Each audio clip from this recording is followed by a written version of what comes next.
बिस्मिल्लाहिर्रहमानिर्रहीम। आपका नाम क्या बेटा? मोहम्मद असहाब। थोड़ा तेज बोलो जी। जिससे समझ में आए। जी। जी बताइए। मोहम्मद असहाब। आपके वालिद साहब का? मौलाना ताज मोहम्मद। आपकी उम्र क्या है? 21 साल। 21 साल। जी। आपने वीज़ा लगवाया था, किस काम का लगा है? वुड पॉलिश का। लकड़ी की पॉलिश। जी। Wood wooden polish. किसी को समझ में ना जी आया। हाँ, वही फर्नीचर पॉलिशर फर्नीचर भी बोल। पॉलिशर। जी। ठीक। आपकी सैलरी क्या है? 1500। आपको वीज़ा लगाने से पहले पूछा गया था आपसे? जी हाँ, पूछा गया था।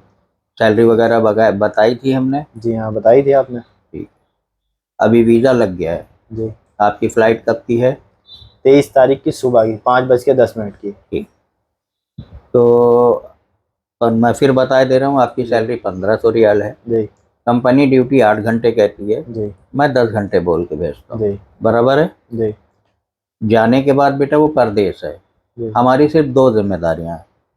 एक, आपको तनख्वाह कम मिले, आप जी। हमें शिकायत करें। आपसे कोई खेती बकरी ईंटा गारा कराए, वो भी हमारी जिम्मेदारी है। जी। ये 3 काम छोड़ के वर्कशॉप में अगर आपके पास मिसाल के तौर पे वुड पॉलिश का काम नहीं है, जी। तो आपको फर्नीचर के साथ काम करना है।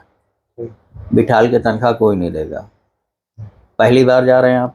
जी हाँ, पहली बार गया। पहली बार जा रहे हैं तो सोच समझ के जाना बेटा कि जो आदमी तुम्हें 1500 सैलरी देगा महीने में, जी। वो पहले 3000 रियाल का काम लेगा, तब आपको कहीं 1500 सैलरी देगा। जी। जाने के बाद काम की तनख्वाह की हमारी जिम्मेदारी है। अगर आपका दिल नहीं लगता, गुर्दा नहीं लगता, फेफड़ा नहीं लगता, वापस आते हो, हमारी 1 रुपए की जिम्मेदारी नहीं है। हाँ या ना? हाँ। तेज बोलो। हाँ।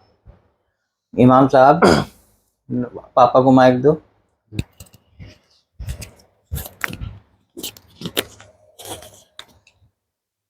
इमाम साहब, जी।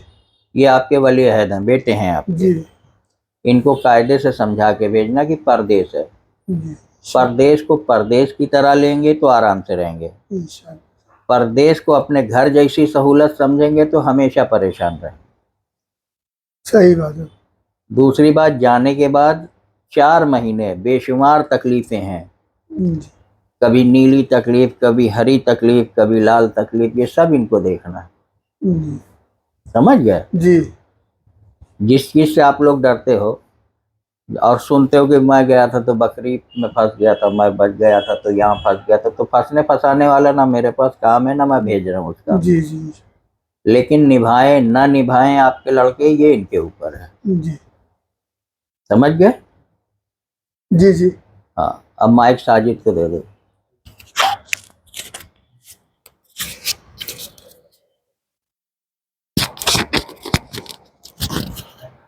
भाई साजिद, जी। मैंने जो बोला यही तो उनसे हमसे उम्मीद रखते हैं आप? जी बिल्कुल बिल्कुल। इसके अलावा तो कोई उम्मीद नहीं रखते।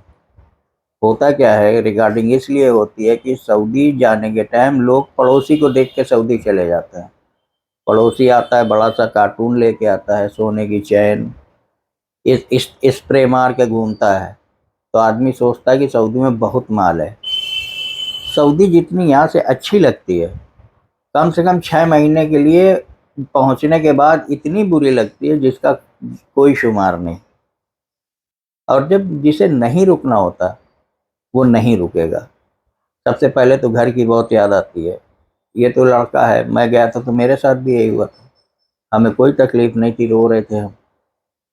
लिहाजा ये रिगार्डिंग सिर्फ इस बात के लिए होती कि कल के आप लोग हम पे इल्ज़ाम न रखो। वक्त पे ये काम आती है, हर जगह काम आती है।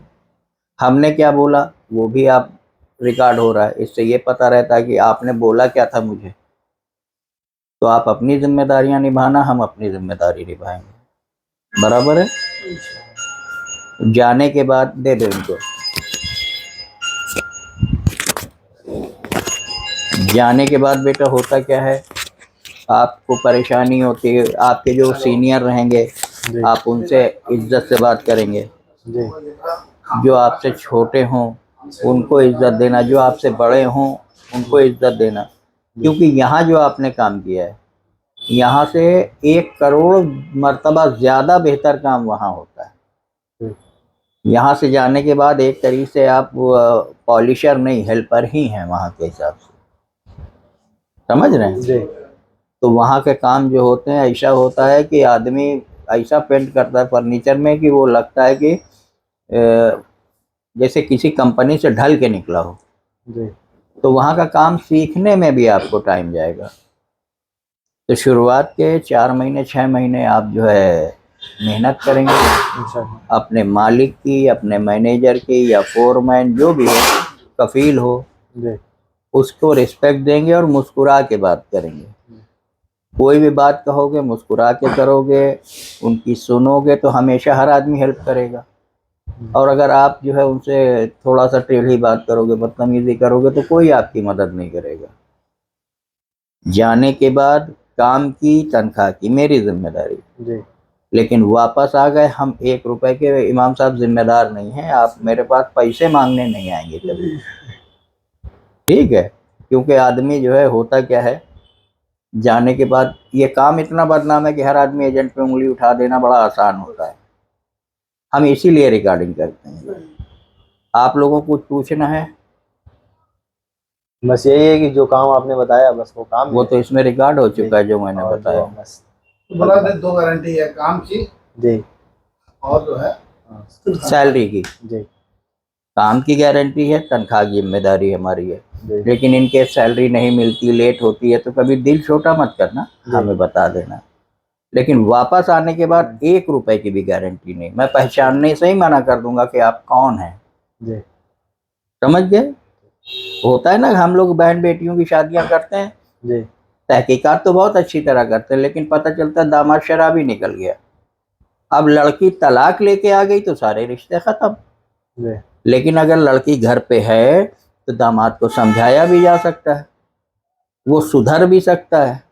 जी लेकिन जब रिश्ता ही टूट गया तो कौन सुधरेगा? पैसा तो आपके टिकट में, वीजा में सब जा चुका होगा, जी ठीक है? बहुत से लोग कहते हैं जाऊंगा, मैं ये करूंगा, मैं वो करूंगा, तो उस टाइम पे ये काम आती है। और इसीलिए मैं 2 लोगों के सामने रिकॉर्डिंग करता हूँ, ये उसूल है मेरा। जी समझ गए? बंद करूं? मंदिर साजिद भाई, आपके दिमाग में कोई सवाल आ रहा है? सब सवाल जवाब दे दिया। Okay, thank you. आपको इमाम साहब कुछ पूछना है? नहीं, कोई नहीं, ठीक है। अल्लाह हाफिज।